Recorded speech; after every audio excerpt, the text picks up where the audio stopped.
today hits the big question.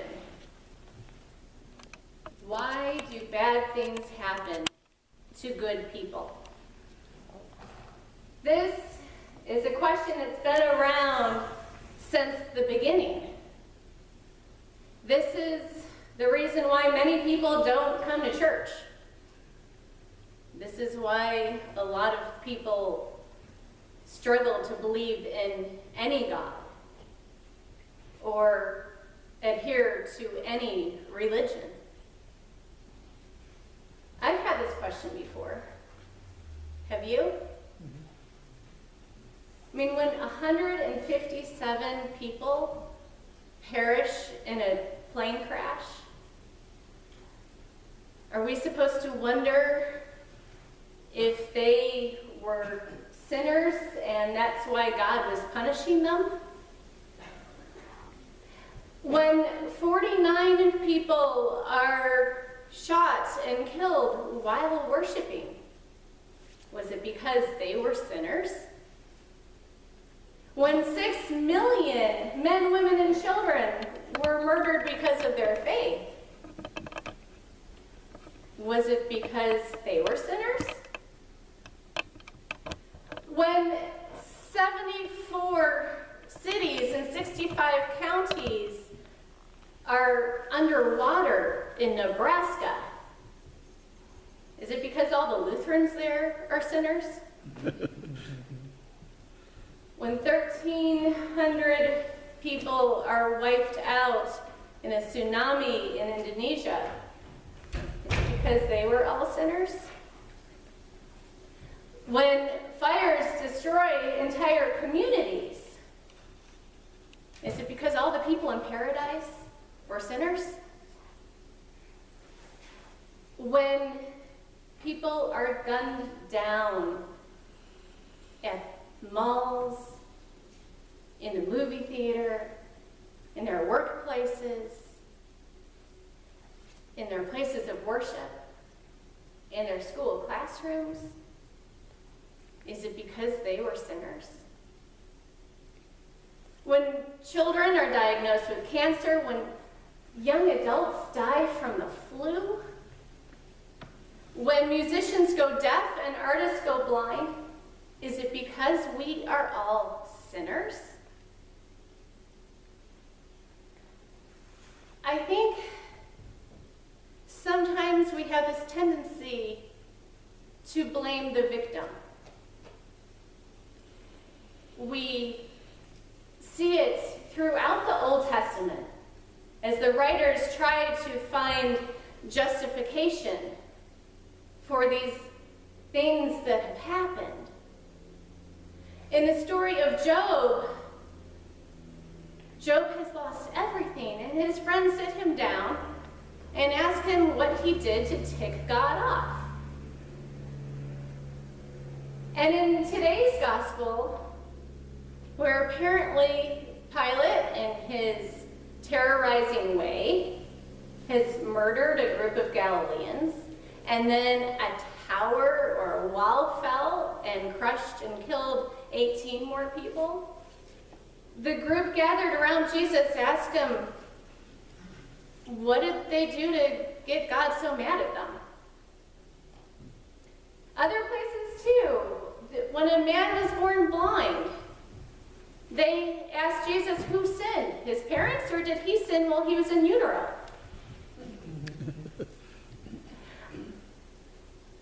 I think we try to put the blame on the person who the bad thing is happening to, whether it's consciously or subconsciously, because maybe then we can imagine that if we are good and righteous, it won't happen to us.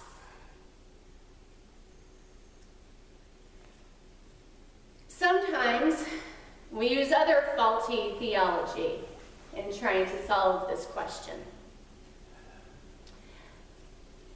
I can't tell you how many times I've heard the phrase that is not found in Scripture, everything happens for a reason. Have you heard that phrase? It makes me cringe. My aunt used that phrase when dealing with her multiple sclerosis. Somehow it gave her comfort to think that God gave her MS because it would help with God's greater plan. When my father died at 43 years old, the same age I am now, I had countless people tell me it was because everything happens for a reason, that it was God's plan. And I wanted to scream. I have a better plan. I have better reasons. One where my aunt can dance and jump and run. One where I get to grow up with a dad. That phrase doesn't work with me. Well, in this gospel today,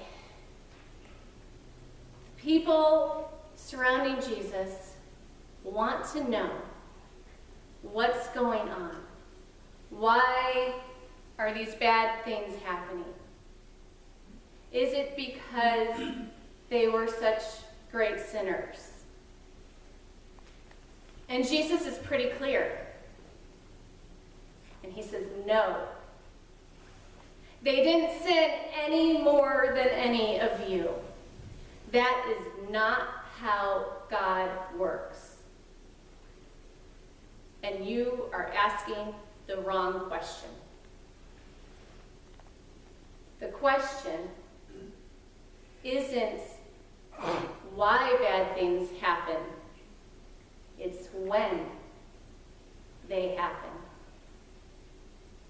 And then Jesus goes on to tell this little story about a fig tree that isn't producing fruit.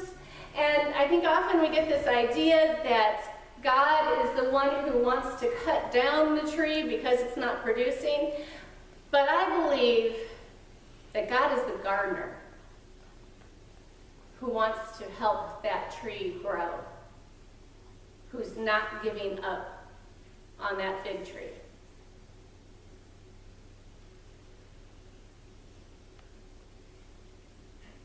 Because bad things happen, and God is there.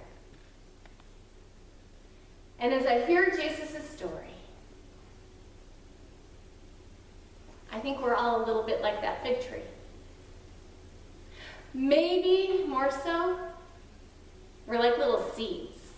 We're not quite to the fig tree point yet. We're just little seeds in the ground, surrounded by dirt and darkness.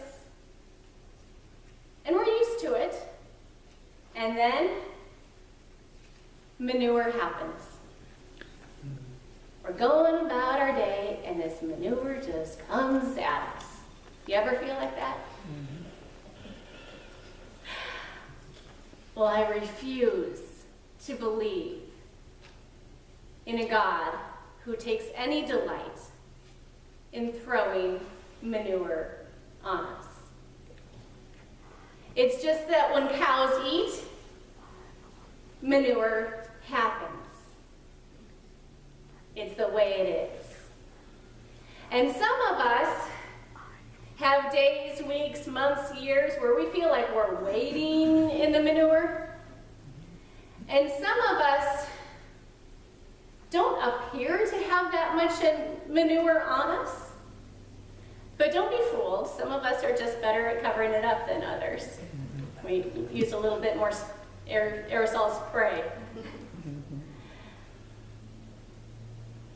In this beautiful and fragile world, where we have free will to do enormous acts of good and incredible acts of evil, where the environment is affected by things that happened thousands of miles away and thousands of years ago, where nature insists that there will be storms and hail and fires and tornadoes and drought and earthquakes and disease, manure will happen. Right. And why shouldn't it happen to us? Yeah. Why should we somehow be immune from manure? Jesus reminded us it's not about why the manure happens, it's when.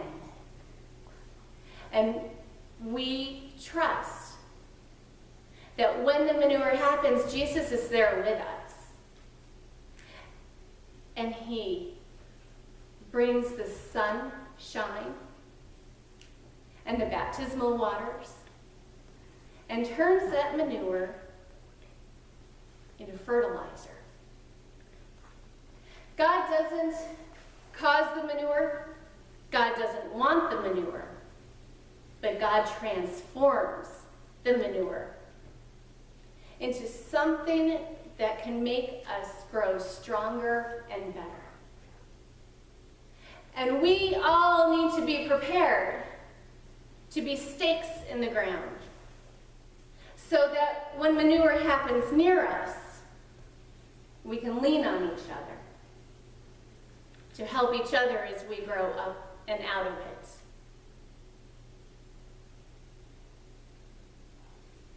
You look around and see all the purple. This is Lent. This is when we think about manure a little bit more. These are the 40 days where we remember Jesus walking, journeying toward the cross. And so we know that he knows what it's like to be up to our necks in manure. We know that he knows our pain and our suffering. And we know that when terror strikes, when walls crumble, when the muck is in our eyes so much that it's hard to see, that Jesus is with us. And we have the good news. We are prepared because we know that we have been saved by grace. We are ready because we have experienced God's unconditional love. We have faith that the end isn't the end. And we trust that when these 40 days are over, Easter happens. And we will bloom. Amen.